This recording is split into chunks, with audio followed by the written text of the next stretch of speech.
called the light sock, and we also affectionately call it the people's chandelier.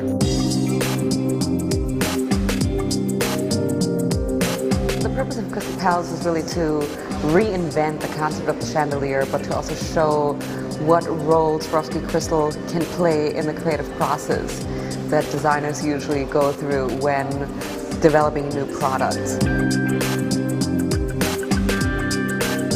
When we first presented the idea to Swarovski, there was kind of a dead silence around the table, but I think that almost immediately everyone realized this was such a clear, simple idea that it would have iconic value, it would sell, everybody would understand it as a chandelier. The inspiration behind it was to rethink a convention of lighting that was actually, quite old, and it's transformed over the centuries.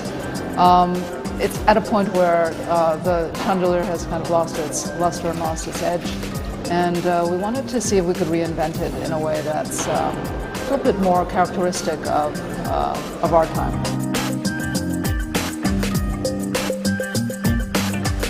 We're asked to design a chandelier, and the way we think of chandeliers was not something that we could do, and began to explore how else could crystals be used. And at some point, through a lot of experimentation, we ended up dumping them into a mesh bag, and that was the beginning of it. We knew we wanted to make a chandelier in a traditional sense, hang something, but what we wanted to do was strip it of its decorative value and really release the light quality that you get out of crystal. The fragmentation of light, the sparkle, the rainbow effect. Walking in here is glorious because you feel this burst of light and you realize that something very, very new has happened.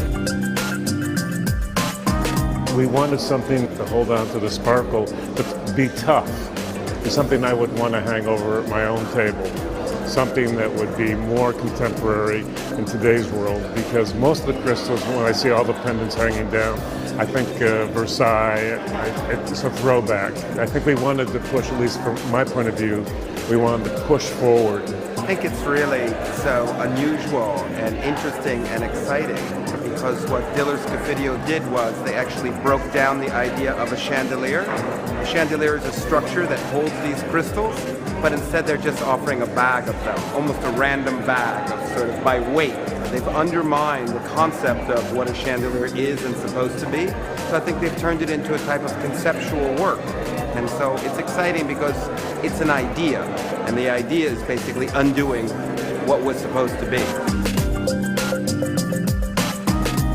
It's absolutely correct to call it the people's chandelier because people really respond so positively towards the chandelier, whether it's the 2-year-old child or the adult.